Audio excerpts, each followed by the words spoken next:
Hello student, welcome to our my channel Rohit star study. तो आज हम बात करने वाले हैं आपके 20 महत्वपूर्ण प्रमुख रचनाएं जो होती हैं आपकी, उन सभी रचनाओं के बारे में बताएंगे जो कि आपके बोर्ड एग्ज़ाम, किसी भी board exam, class 10th 12th सभी के लिए ये होने वाला है।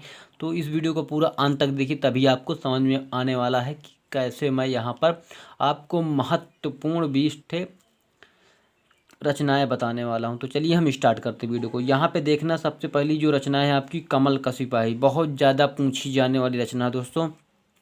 कमल का सिपाही, ये दोस्तों किसकी रचना है आपको अच्छी तरीके से मालूम होना चाहिए। ये अमृत राय जी की रचना। किसकी रचना है? ये अमृत राय जी की रचना है। आपको इसके बारे में पहले से ही जानकारी होगी, यदि नहीं जानकारी है तो इसको बिल्कुल नोट कर लीजिए, क्योंकि नोट्स बनाते जाइएगा। यदि आपको चाहिए इसकी नोट्स तो आप हमारा टेलीग्राम चैनल ज्वाइन कर सकते हैं, रोहित स्टार स्टडी। टेलीग्राम पे आप सर्च करेंगे रोहित स्टार स्टडी तो वहाँ पे आपको मिल जाएगा, और वहाँ से आप चैनल को ज्वाइन कर लीजिएगा। वहाँ पे इसकी पीडीएफ आपको मिल सकती है। पीडीएफ या फोटो फॉर्म दोनों में है, हम इसको दे सकते हैं। तो यहाँ पे लिखेंगे, क्या भूलूं क्या याद करूं, नीड़ का निर्माण फिर। ये दोनों रचनाएं देखिए, मैं एक ही नंबर पर दो रचनाएं बता रहा हूँ। इससे मतलब आपको 20 रचनाएं नहीं, 20 से अधिक भी रचनाएं मैं बता पाऊंगा यहाँ पर।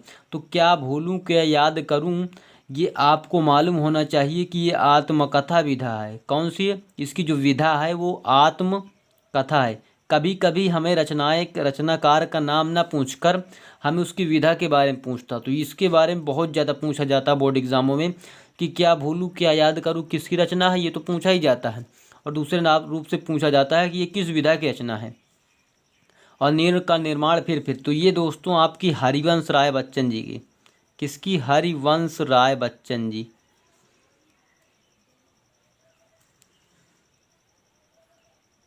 हरिवंश राय बच्चन को आप जानते होंगे, क्योंकि ये बच्चन परिवार से जुड़े हुए हैं। बच्चन परिवार मतलब अमिताभ बच्चन, अभिषेक बच्चन, ये सभी बच्चन परिवार के ये हरिवंश राय बच्चन जो है अमिताभ बच्चन जी के पिताजी हैं। ठीक, तो उनकी रचना है क्या क्या भूलूं क्या याद करूं। बहुत ज़्यादा इंपॉर्टेंट है, इतना इंपॉर्टेंट कि मैं बता ही नहीं सकता इसको। और यहाँ पे नीड़ का निर्माण फिर, ये दोनों बहुत ही इंपॉर्टेंट रचना है इनकी। देखिए, ये दूसरे नंबर पर है आपके, तीसरे नंबर पर ब्राह्मण पत्रिका के संपादक। यदि क्लास 10th वाले स्टूडेंट होंगे तो उनको मालूम होगा, उसके पहले चैप्टर का नाम क्या है? प्रताप नारायण मिश्र। इनके जो रचनाएं हैं वो किसकी है? प्रताप नारायण मिश्र। ये जो पत्रिका है इसको संपादक किसने किया था? प्रताप नारायण मिश्र जी ने। तो ये ब्राह्मण पत्रिका संपादक। अब चिंतामणि रश्मि मीसा, तो ये भी आपकी रचना जानते होंगे, चिंतामणि रस मी मासा। तो ये आपकी भी प्रताप नारायण मिश्र जी की ही रचना है। यही प्रताप नारायण मिश्र जी की रचना ये भी है, ब्राह्मण पत्रिका।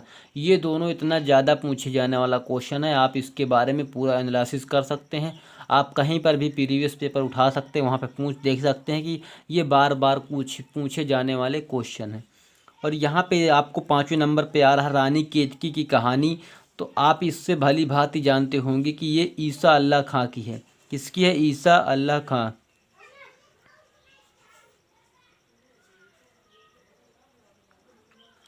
ईसा अल्लाह खां जी की रचना है दोस्तों। यहाँ पे देखिए, तितली आंसू कामायनी चंद्रगुप्त, तितली आंसू कामायनी चंद्रगुप्त स्कंदगुप्त, ये सब किसकी रचना है?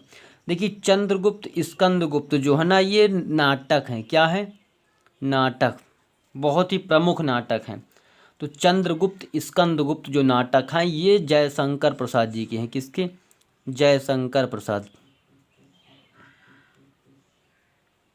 ये बहुत बड़े निबंधकार है दोस्तों। इनकी जो बात करें, ये इनके जो रचनाएं पूछी जाती हैं, जयशंकर प्रसाद जी की कहानी हो, नाटक हो, किसी भी प्रकार की कथा हो, ये सभी विधाएं जो है ना, इनकी जितनी भी रचनाएं पूछी जाती हैं बहुत ज़्यादा इंपॉर्टेंट होती हैं।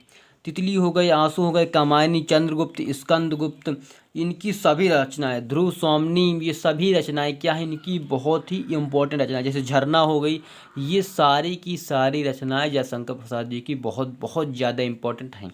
किसी भी एग्ज़ाम को दे रहे हैं तो उस एग्ज़ाम में ये अधिकतर पूछी जा रही हैं। तो अब यह बात कर लेते हैं लोकायतन और चिदम्बरा की। ये किसकी रचना है दोस्तों? तो ये दोनों रचनाएं हैं सुमित्रा नंदन पथ की। किसकी? सुमित्रा नंदन पंत, ये इनकी रचना सुमित्रा नंदन पंत जी की। और यमा और दीप शिखा और संध्या गीत, तो ये दोनों जो रचनाएं हैं ये भी हमारी कवित्री हैं महादेवी वर्मा। ये जो रचनाएं बता रहा हूँ आपको इतनी ज़्यादा इम्पोर्टेंट है, आप इनका देख सकते हैं, कहीं पर भी एनालिसिस करके पता कर सकते हैं कि ये इतनी ज़्यादा पूछी जाने वाली रचनाएं हैं। आप देख ले सकते हैं आवारा मसीहा, आवारा मसीहा इतनी बार पूछा गया, मैं खुद देख चुका हूँ, कम से कम 7 से 8 बार आपके बोर्ड एग्जामों पूछा जा चुका है। क्लास 10th में, क्लास 12th में भी, 11th में भी और 9th में भी, आप किसी भी क्लास में हो तब भी ये बहुत ज़्यादा पूछा जाता है, तो अभी सीख लीजिएगा। तो विष्णु प्रभाकर जी की रचना है, क्या है ये, विष्णु प्रभाकर जी की, ये विष्णु प्रभाकर जी की रचना है। और यहाँ पे देखिए हंस पत्रिका, और ये आपका 10वां नंबर क्वेश्चन हो गया। हंस पत्रिका, हंस पत्रिका के संपादक कौन है, ये छायावादी युग की है। ये जो पत्रिका जो मतलब प्रतिस्थापित की गई या संपादित की गई, ये छायावाद युग में की गई। तो इसके जो संपादक हैं प्रेमचंद हैं। प्रेमचंद्र को आप जानते होंगे, प्रेमचंद्र, मुंशी प्रेमचंद्र की आप 4 मुझे बताएंगे कमेंट बॉक्स में उपन्यासों के नाम, 4 उपन्यासों के नाम आप मुंशी प्रेमचंद जी के कमेंट बॉक्स में बताएंगे। बहुत ही प्यारे प्यारे उपन्यास लिखे हैं इन्होंने, तो आप उन उपन्यास को पढ़ने की भी कोशिश कीजिएगा, कहीं पर मिल जाए आपको बुक्स खरीदने के लिए तो आप उन उपन्यासों को पढ़िएगा। तो यहाँ पर चारों उपन्यास के नाम लिखना बहुत ज़्यादा इंपॉर्टेंट है, ये भी बोर्ड एग्ज़ाम में बहुत ज़्यादा बार पूछे जाते हैं, तो आपको इसको पहले से आपको एनालिसिस करके आपको इसको पढ़ना है। मैं इसलिए इसको नहीं बता रहा हूँ क्योंकि आप जो है ना कुछ किताबों में ढूंढेंगे और आपको मिलेगा तो आप वहाँ पर से कुछ रिवीजन हो जाएगा, तो इस प्रकार आपको याद रहेगा कि नहीं मैंने इस क्वेश्चन को ढूंढा था कहीं पर, तो ये मुझे याद रहेगा दिमाग में, तो पर्याप्त रहेगा आपके लिए। और मर्यादा और पत्रिका, जो मर्यादा पत्रिका है ये कब संपादित की गई और किसने संपादित किया, तो इसके मर्यादा पत्रिका के संपादक जो हैं वो संपूर्णानंद जी हैं। कौन है, संपूर्णानंद। और यहाँ पे जो सबसे इम्पोर्टेंट रचनाएं हैं 12वें नंबर पे, जिसको हम जानते होंगे मेरी असफलताएं। मेरी असफलताएं ये आत्मकथा विधा की रचना है, ये है बाबू गुलाब राय जी की रचना। किसकी, बाबू गुलाब राय, बाबू गुलाब राय जी की रचना है। अब यहाँ पे 13वें नंबर पर है आपका हिंदी प्रदीप। 13वें नंबर पर जो है आपका, देखिए रुकिए ज़रा, तो यहाँ पे हिंदी प्रदीप जो है ये है बाल भट्ट, किसकी, बाल भट्ट जी की रचना है हिंदी प्रदीप। और यहाँ पे तार सप्ताह का प्रकाशन अज्ञेय द्वारा, अज्ञेय का पूरा नाम आप जानते होंगे, तार सप्ताह का प्रकाशन कब हुआ था ये तारीख भी पूछा, तो 1943 ईस्वी में इसका संपादन हुआ। तो ये किसकी, अज्ञेय जी की। अज्ञेय जी का पूरा नाम है सच्चिदानंद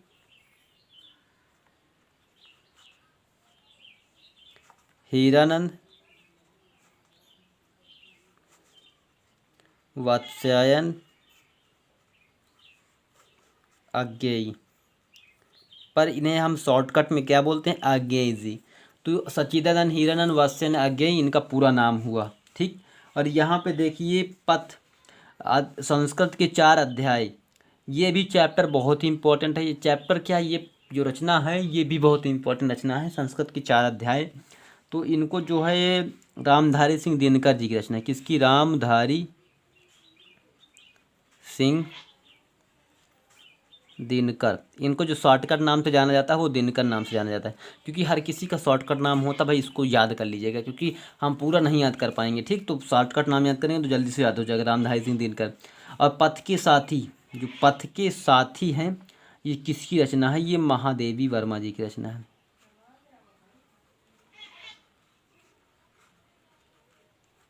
और यहाँ पे ध्रुव सोमनी अभी बताया था मैंने कि किसकी रचना है, ये जयशंकर प्रसाद जी की रचना है।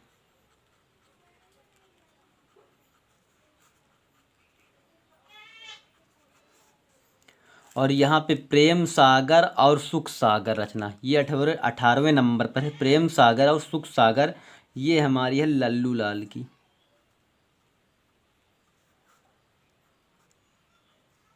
लल्लू लाल जी की रचना है। और यहाँ पे परीक्षा गुरु सबसे इम्पोर्टेंट मैं इसको दे रहा हूँ, बहुत ज़्यादा इम्पोर्टेंट है। ये जयशंकर प्रसाद की रचना के बराबर ही इसका भी नाप ताल होता है। ये भी जयशंकर प्रसाद की रचना के तरीके बार बार टपकती है, बार बार आती है बोर्ड एग्ज़ामों में, किसी भी प्रकार के एग्ज़ामों में। तो यहाँ पे इसका जो असली जवाब होगा परीक्षा गुरु लाला श्रीनिवास दास।